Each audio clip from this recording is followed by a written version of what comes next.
반갑습니다. 오늘 2강 죄로 인해 깨어진 관계와 하나님이 주신 기회 라는 제목으로 함께 말씀을 보고자 합니다.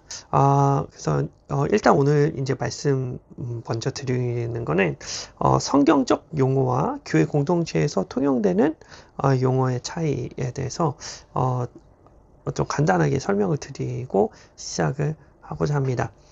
지금 이제 24주간 이 제자훈련을 통해서 그런 성경에 나오는 어떤 용어를 이렇게 이제 본문의 이 본문을 통해서 그 의미를 확인하는 그런 시간을 갖고 있습니다. 그런데 저희가 기존에도 신앙생활을 해왔지만 그 각 교회마다 정통적으로 문화적으로 쓰여지는 용어들이 있어요. 그래서 이 제자훈련이 진행이 되면서 어떤 특정한 단어가 교회 공동체에서 내가 속해했던 교회 공동체에서 보편적으로 사용되어졌던 의미와 약간의 차이가 있을 수 있습니다. 그래서 그때는 이제 옳고 그름보다는 이런 입장도 있구나 라고 이렇게 생각해 주시면 감사할 것 같습니다.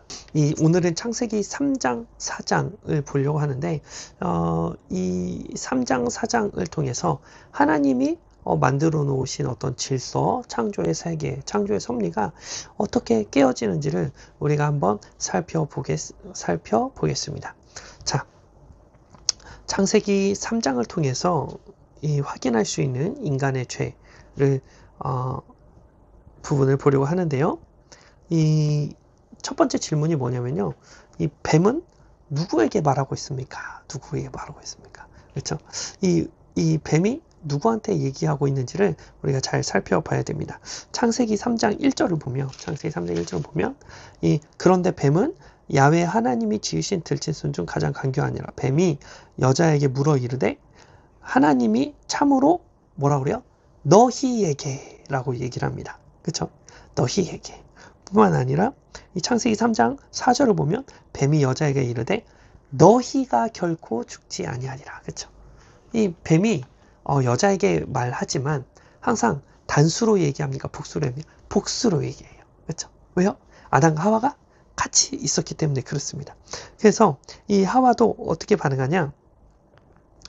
6절에 보니까 자기와 함께 있는 남편에게도 주매라고 표현을 하고 있습니다. 그래서 이 뱀이 하와에게 말을 걸 당시에 그 옆에는 누구도 있었냐?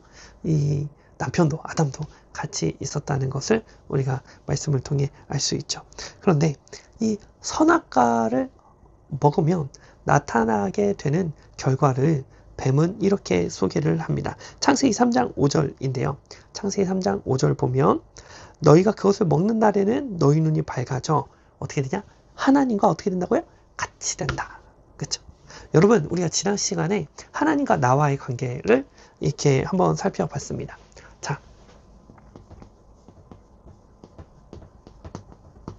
자, 하나님은 나에게 뭐 하시는 분이에요? 말씀하시는 분이고, 나는 하나님의 말씀에 뭐 하는 존재입니까? 순종하는 존재입니다. 그렇죠? 그런데 그러니까 위치상을 보면 나는 하나님과 같은 위치에 있어요? 하나님 아래 있어요? 하나님 아래 있죠. 근데 선악과를 먹으면 어떻게 된다고요? 하나님과 같아진다.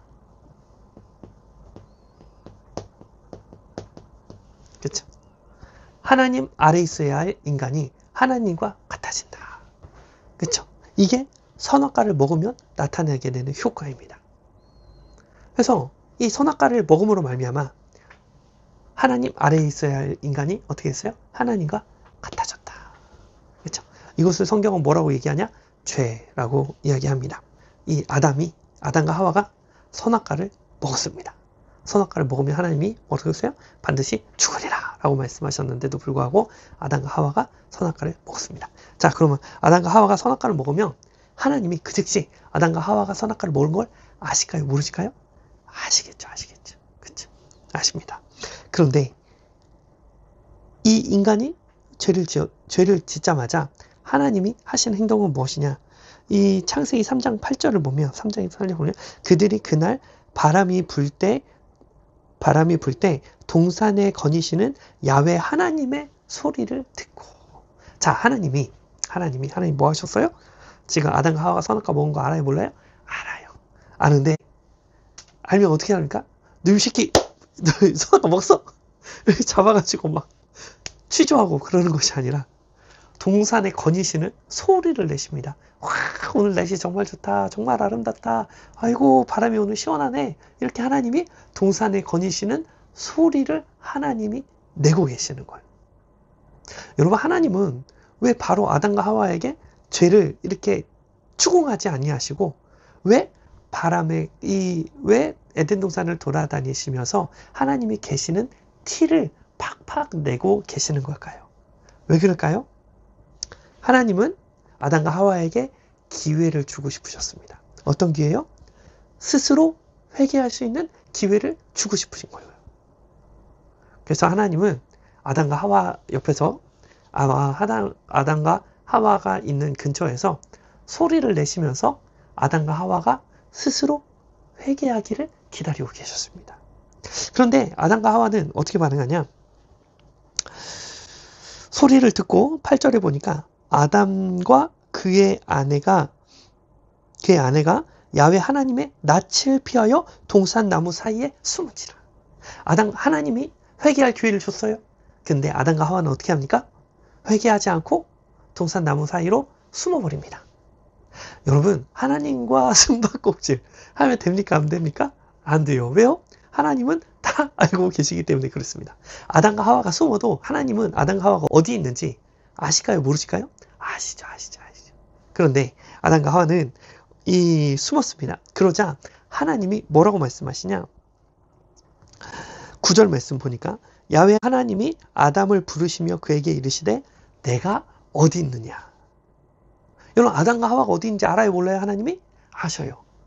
근데 지금 하나님 뭐라고 물어보셔요? 어디 있냐라고 물어보셔요. 여러분, 왜 하나님이 아시면서 어디 있냐라고 물어보실까요? 기회를 주시려고. 어떤 기회요? 스스로 회개할 수 있는 기회를 주시려고.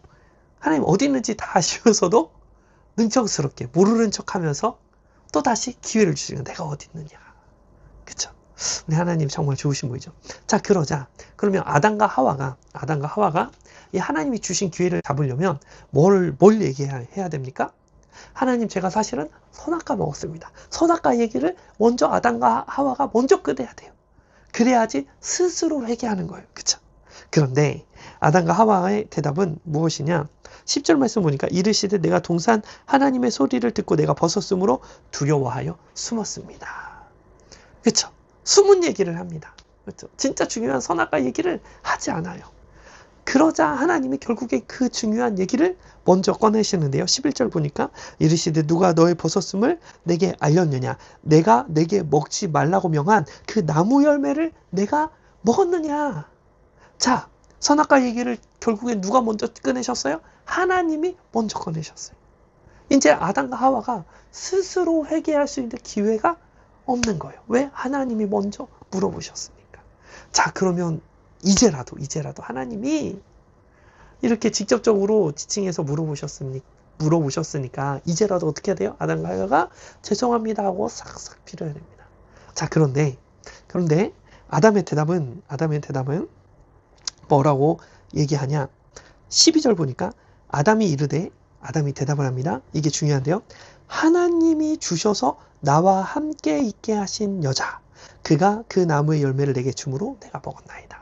여러분, 사실 그냥 여자가 줘서 먹었습니다 라고 얘기하면 돼요. 그쵸? 왜 먹었냐?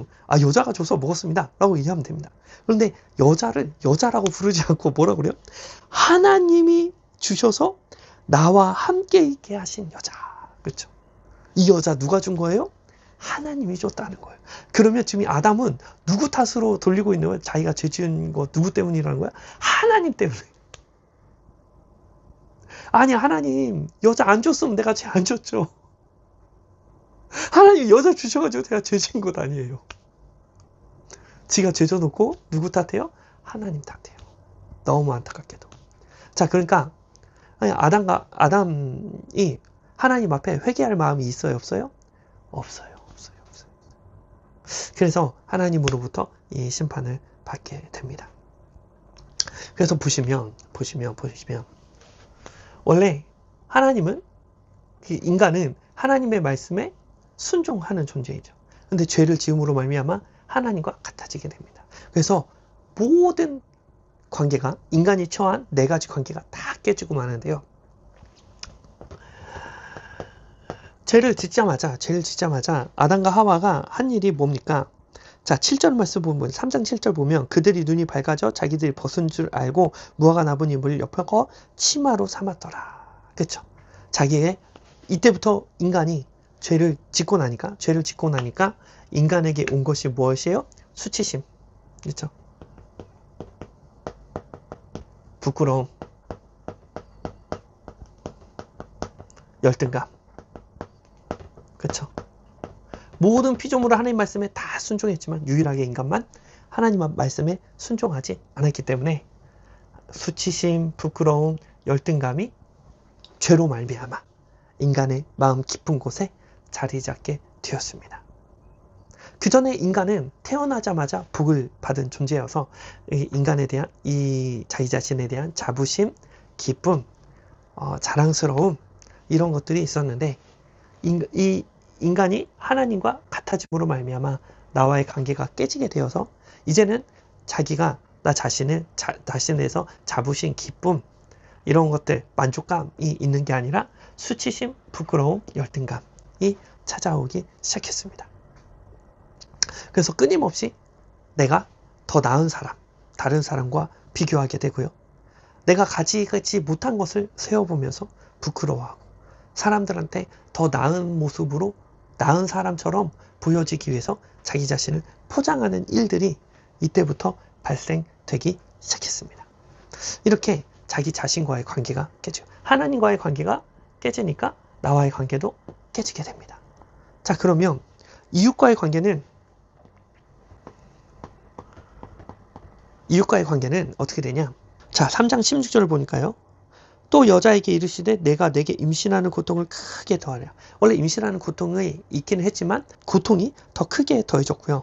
뿐만 아니라 내가 수고하고 자식을 낳을 것이며 너는 남편을 원하고 남편은 너를 다스릴 것이니라. 자, 하나님이 원래는 모든 인간관계가 뭐라고요? 어떤 관계라고요? 돕는 관계입니다. 돕는 관계.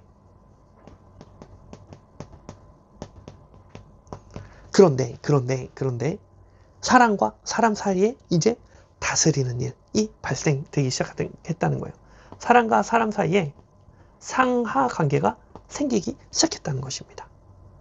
원래 하나님이 창조하신 의도대로 모든 인간은 서로 도움을 주고 도움을 받는 대등한 관계, 하나님을 제외한 모든 인간은 동등하고 다 하나님의 형상을 닮았기 때문에 귀하고 사랑받고 서로 도움을 주고 도움을 받는 관계였는데, 이제는 인간이 타락한, 사람과 사람 사이의 관계가 깨어짐으로 말미암아 사람이 사람을 착취하고 빼앗는 시대가 이때부터 생기기 시작했다는 것입니다. 아담과 하와의 타락으로 말미암아. 그래서 여러분, 그래서 깨어진 인간관계는 이제 어떻게 되냐? 어떤 가치에 의해서 사람을 줄 세우기 시작합니다. 여러분, 어떤 사람들을 줄 세우는 관계, 어떤 가치가 있을까요? 힘이 있을 수도 있고요. 그렇죠? 돈이 있을 수도 있고, 외모도 있을 수도 있고, 또 뭐도 있습니까? 학력이 있을 수도 있죠. 또 뭐가 있어요? 제 생각이 안 납니다. 권력이 있을 수 있죠. 권력, 이런 것들을 가지고 사람을 어떻게 해요? 줄을 세워요. 그렇죠? 그래서 피라미드 시스템을 만들어 버립니다. 그렇죠? 그래서 권력을 가지고 있는 사람과 맨 꼭대기 있는 사람과 맨 아래에 있는 사람이 동등한 삶을 살아갑니까? 그렇지 않아요. 그렇죠? 이 맨 꼭대기 있는 사람은 정말 필필 이렇게, 그렇죠? 자기 마음대로 사랑하고, 맨 밑에 있는 사람은 죽을 만큼 일해도 먹고 살기 힘든 시대가 이때부터 했습니다. 왜요? 이 사람이 아랫사람을 착취하고 빼앗고 이 사람, 이 맨 밑에 있는 사람들이 죽어라 이라면 그 노동력을 다 누가 가져가요? 윗사람이 가져가고 조금 나눠주고 그쵸? 이게 완벽하게 구형된 나라가 어떤 나라였어요? 애굽이었습니다. 그쵸? 애굽. 피라미드 시스템. 그래서 하나님이 어떻게 하십니까? 이 애굽을 10가지 재앙으로 완전히 무너뜨리시고 하나님이 다시 세우신 나라의 특징은 뭐예요? 하나님을 제외한 모든 인간은 다 동등하다. 그렇죠? 이게 하나님 나라의 특징입니다. 그렇죠? 세상은 어떠한 가치에 의해서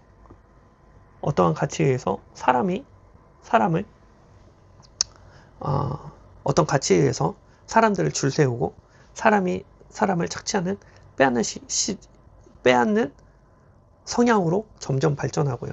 하나님 나라는 뭐예요? 하나님을 제외한 모든 인간은 다 동등하다.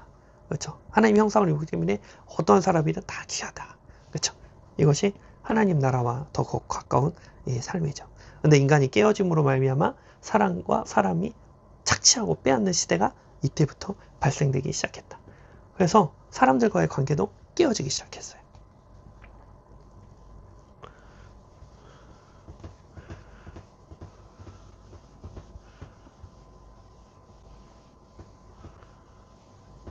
자, 그러면 세상은 원래 어땠습니까? 세상은 원래 경작하고 지키는 곳이었어요. 이미 잘 되는 잠재 능력이 풍부하기 때문에 나는 잘 관리만 하고 사단이 틈타지 않도록 지키기만 하면 됐습니다. 근데 이제 세상은 어떻게 달라졌냐? 18절 보면 땅이 내게 가시덤불과 엉겅퀴를 낼 것이다. 내가 먹을 것은 밭의 채소인즉 내가 흙으로 돌아갈 때까지 얼굴에 땀을 흘려야 먹을 것을 먹으리라. 그렇죠? 이전에는 경작하고 지키기만 했으면 되는데 잘 관리하고 지키기만 했으면 되는데 이제는 세상과의 관계도 깨어지게 돼서 세상은 가시와 엉겅퀴를 내기 때문에 이제는 죽을 만큼 일해야 겨우 막 먹고 사는 시대가 이때부터 시작되었다는 것입니다. 그렇죠? 그래서 여러분, 세상은 원래 경작하고 지키는 곳이었어요. 그렇죠? 세상은 원래 경작하고 지키는 곳이었습니다. 그런데 이제 세상은 가시와 엉겅퀴를 내기 때문에 이젠 죽을 만큼 일해야 겨우 먹고 사는 시대가 되었다는 것입니다. 그래서 이 세상과 나와의 관계도 깨어져 버렸어요. 원래는 이 세상은 경작하고 지키는 곳이 되어야 했는데 이제는요, 여러분 이제는요, 나와 세상의 관계가 내가 경작하고 지켜야 되는 곳인데 이제는 세상이 신이 되어서 세상이 요구하는 대로 내가 맞춰가는 삶을 살아가게 된다는 거예요. 질서가 깨어져 버린 것입니다. 그렇죠? 이제는 살아남기 위해서 어떻게 해요? 세상을 위해서 세상이 요구하는 가치들이 무엇이 있습니까? 성공이 또 있을 수 있죠. 돈이 있을 수 있죠. 또 쾌락, 권력이 될 수도 있죠. 이런 것들이 신이 되어서 내가 세상을 섬기는 것처럼 섬기는 일들이 발생되기 시작됐다. 그렇죠? 세상 우리의 신은 유일하신 하나님이신데 이제는 세상과의 관계가 깨어지고 세상이 사람 꼭대기에 올라가서 이런 것들이 성공이든 돈이든 쾌락이든 권력이든 이런 것들이 우상이 되어서 이것을 위해서 뭘 바칩니까? 나의 시간도 바치고 열정도 바치고 내 꿈도 포기하고 내 정서까지 포기하고, 그렇죠? 이런 일들이 나타나기 시작한다는 거예요. 왜요? 인간이 죄를 지음으로 말미암아 세상이 이제는 가시와 엉겅퀴를 내기 때문에 정말 돈을 위해서 내 가족을 포기하기도 하고 내 꿈을 포기도 하고 나의 미래까지 다 포기하는 이런 일들이 나타나기 시작된다. 그렇죠? 그래서 세상과의 관계도 깨어지게 되었습니다. 자, 그러면 이렇게 세상과의 관계가 깨어지면 이렇게 인간이 죄를 지음으로 말미암아 이런 일들이 다 지금 왜 일어난 거예요? 왜 이 네 가지 영역이 다 깨집니까?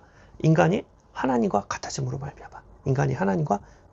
말미암아 이런 네 가지 관계가 다 깨어져 버렸다. 그렇죠? 자, 그러면 인간의 타락은 이것으로 그치냐? 그렇지 않습니다. 너무 안타깝게도 4장을 보면 가인과 아벨이 나옵니다.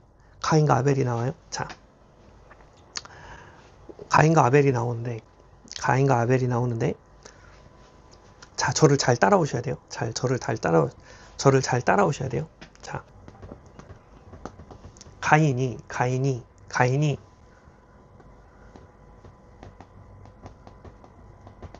하나님께 가인이 하나님께 뭘 드려요? 제사를 드립니다. 그렇죠? 제사를 드려요. 근데 하나님이 가인의 제사를 받아요, 안 받아요? 안 받으셔요. 하나님이 안 받으셨어요. 자, 가인이 하나님께 제사를 드렸는데 하나님이 가인의 제사를 안 받으셨어요. 그렇죠? 하나님 원래 받으실 수도 있고 안 받으실 수도 있는 분이시니까 하나님이 안 받으셨다고요. 그러니까 가인이 지금 누구한테 화가 난 거예요? 가인이 누구한테? 하나님한테 화가 난 거예요.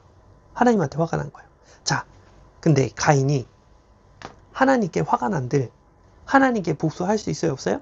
하나님보다 힘이 세요? 아니면 똑똑해요? 하나님보다 힘세지도 않고 똑똑하지도 않아요.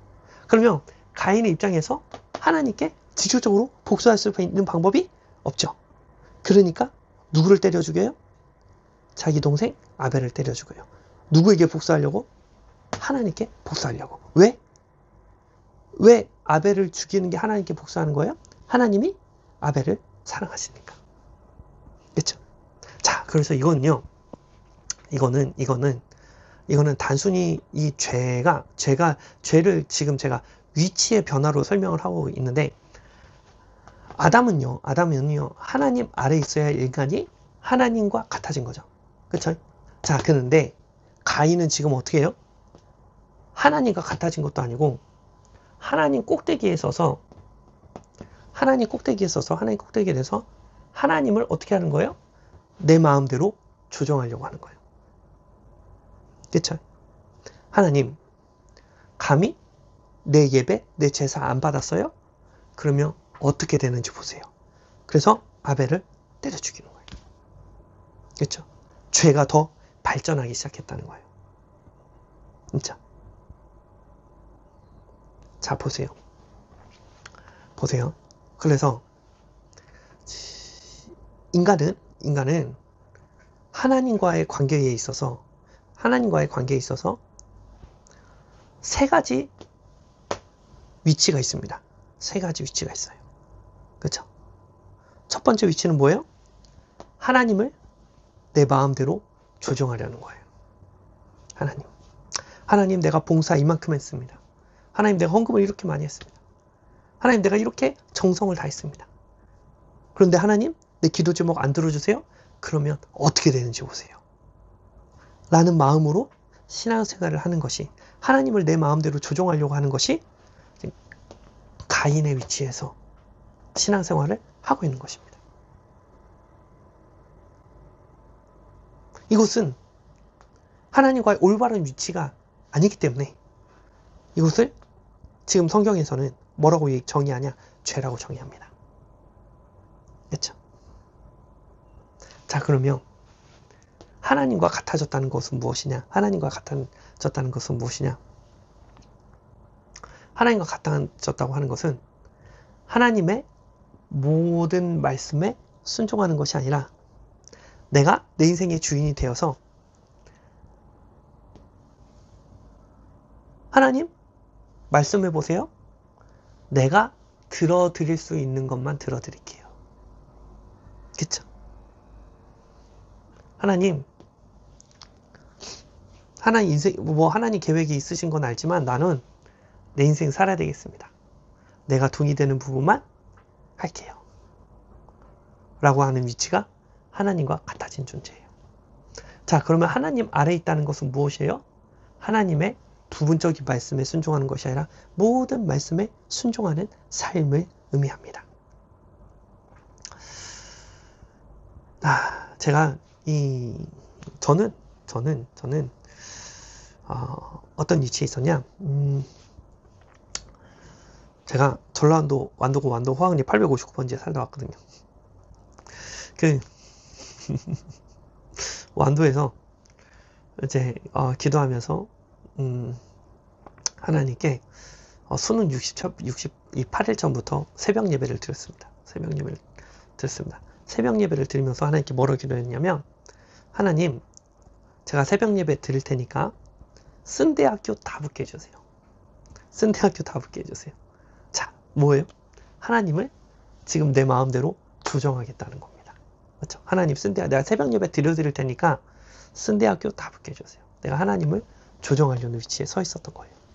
그런데 놀랍게도 하나님이 나의 이렇게 경솔한 기도 제목에 반응해 주셔서 정말로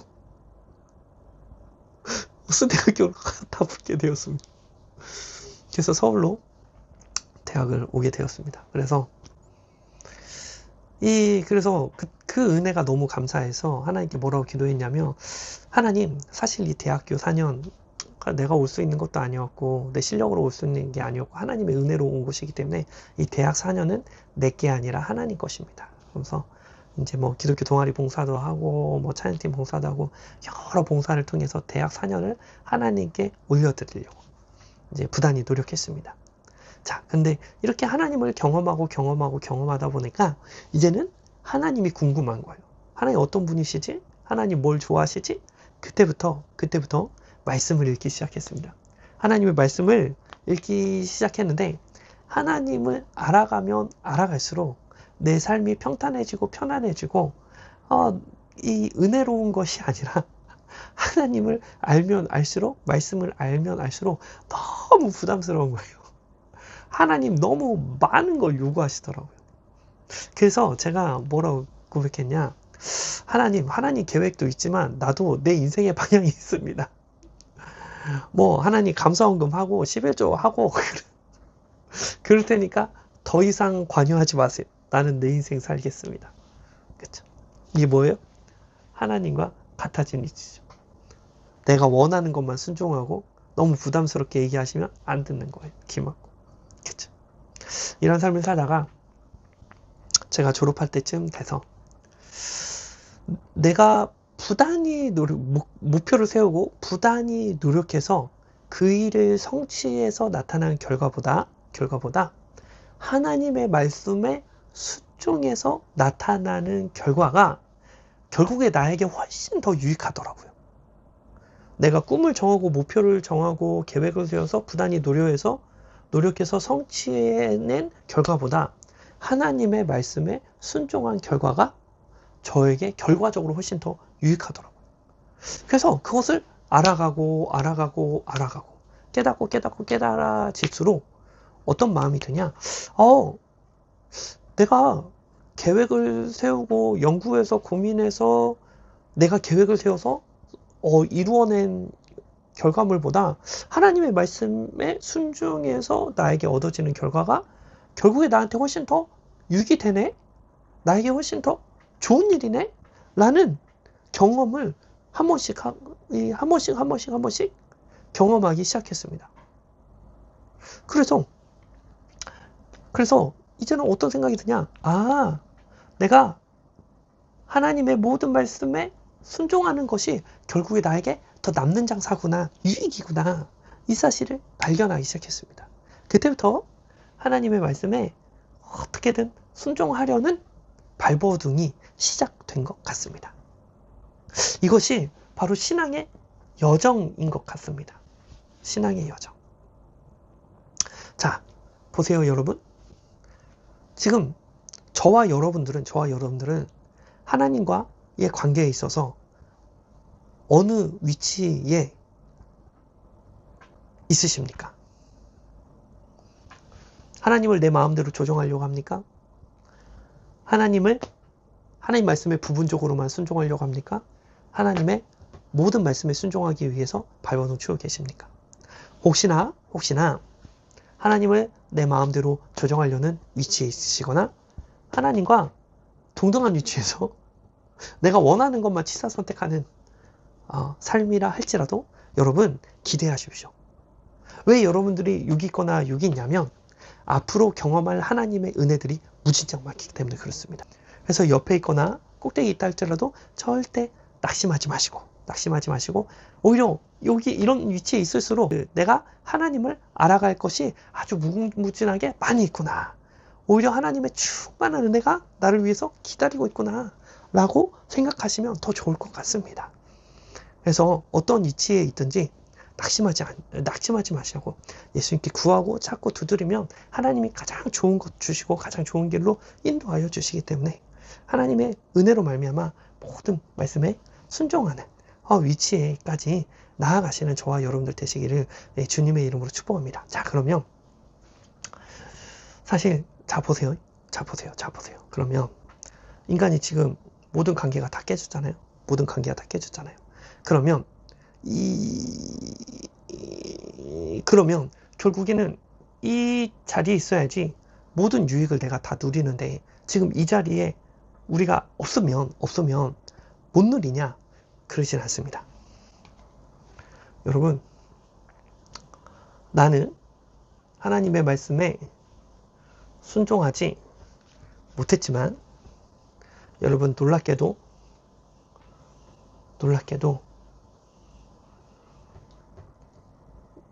저와 여러분들을 대신해서 죽기까지 순종해 주신 분이 계십니다.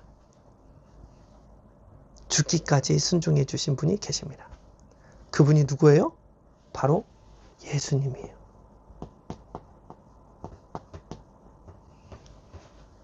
그렇죠?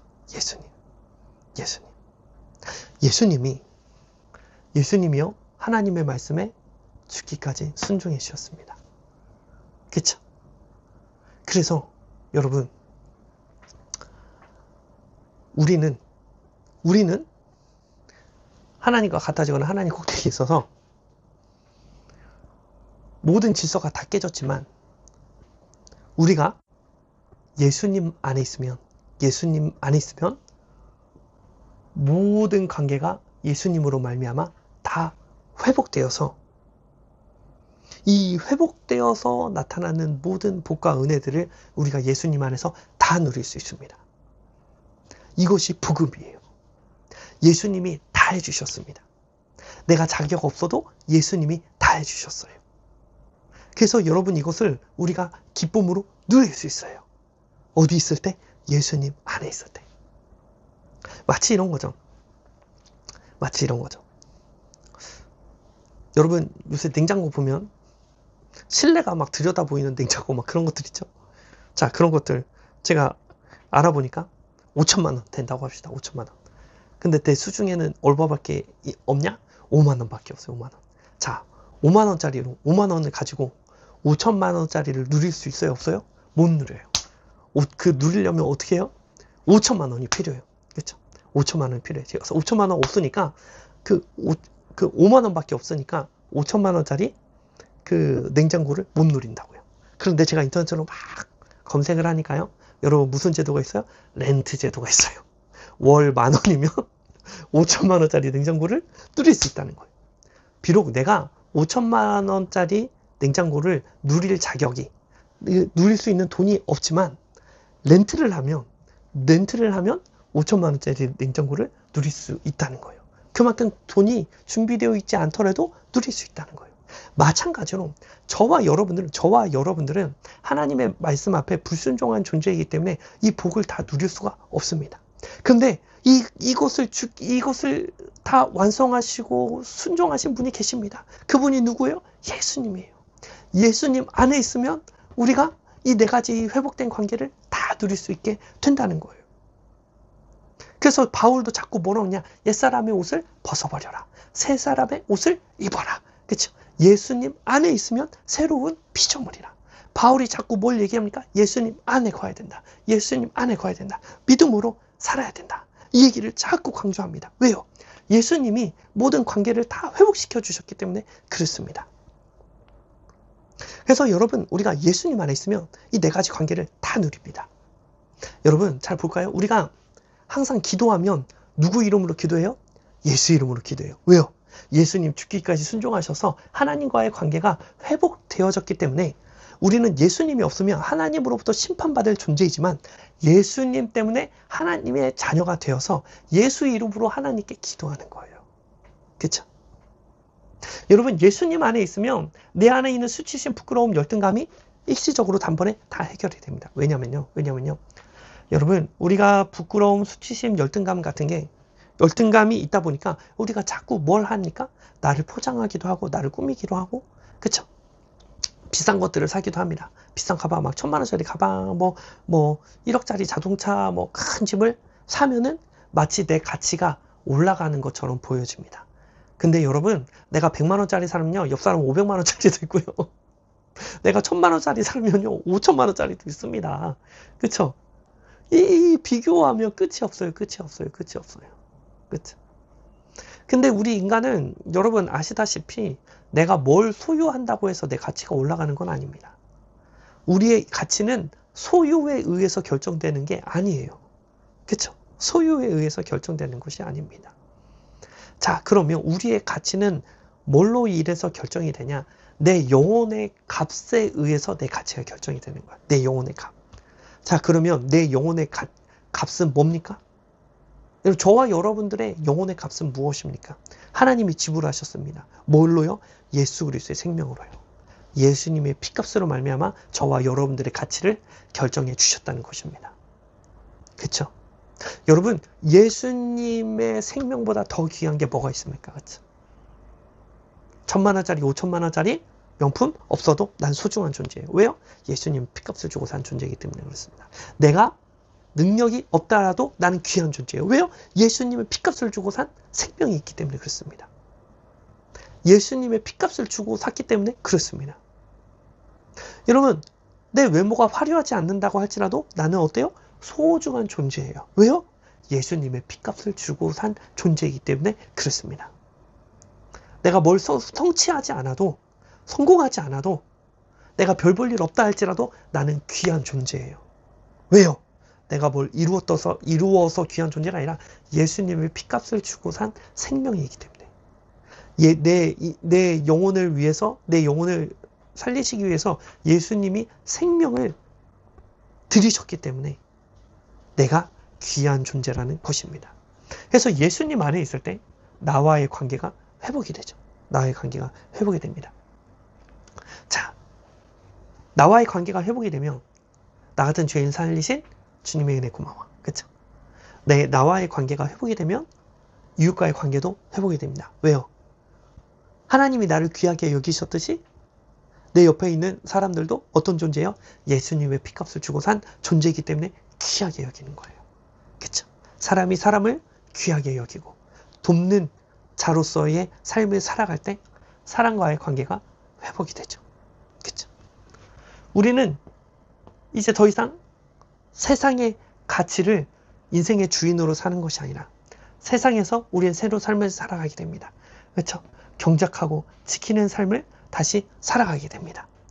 세상이 요구하는 가치, 세상이 말하는 우리에게 제공하는 가치를 위해서 나의 모든 것을 팔아버리는 것이 아니라 오히려 세상에서 하나님의 가치들을 실현하고 하나님이 기뻐하시는 잠재 능력이 창대하게 발휘되기 위해서 수고하고 헌신하고 세상의 어떤 죄의 방향이 틈타지 못하도록 지키는 삶을 살아가면서 세상과의 관계가 회복이 되는 것입니다. 그래서 우리는 예수님 안에 있을 때 세상에서도 새로운 사명을 발견하게 되는 거죠. 그쵸? 인생의 목적이 이제 돈이 아닌 거예요. 그쵸? 이 땅에서, 이 세상에서 많은 사람들이 예수님을 만나고 예수님 안에서 회복이 되고 예수님의 제자가 될 수 있도록 안내하고 그쵸? 그들을 이끄는 새로운 삶을 시작하게 되는 것입니다. 그런 방향으로 가면 세상과의 관계가 회복이 된다는 거예요. 그쵸? 여러분, 보세요. 우리는 하나님의 말씀에 순종하지 못했지만 예수님 안에 있으면 이 네 가지 관계가 단번에 완전히 회복이 됩니다. 해서 우리의 포인트는 그러면 우리가 중요하게 생각할 것은 무엇이냐? 그럼 예수님 안에서 이게 다 회복이 되는데, 그러면 과연 예수님 안에 거하는 삶이란 무엇이냐는 거예요. 그렇죠? 예수님 안에 거하는 삶이란 무엇이냐? 왜요? 예수님 안에 거할 때 우리가 이 모든 것을, 좋은 것을 다 누리니까. 예수님의 안에 거하는 것은 무엇이냐? 기대하시라 개봉방송 4강부터 예수님 안에 거하는 것이 무엇인지 함께 나누고자 합니다. 자, 나눔 질문입니다. 자, 인간이 죄를 지었음에도 불구하고 하나님은 어떻게 반응하셨습니까? 내 삶에 하나님이 주신 기회들을 외면하고 있는 부분은 무엇입니까? 이런 것들 함께 나누시면서 오늘 강의를 또 오늘 내용을 또 묵상하시면서 또 하나님 앞에 한 걸음 더 나아가시는 저와 여러분들 되셨으면 좋겠습니다. 지금까지 시청해 주셔서 감사합니다. 오늘도 좋은 하루 되세요.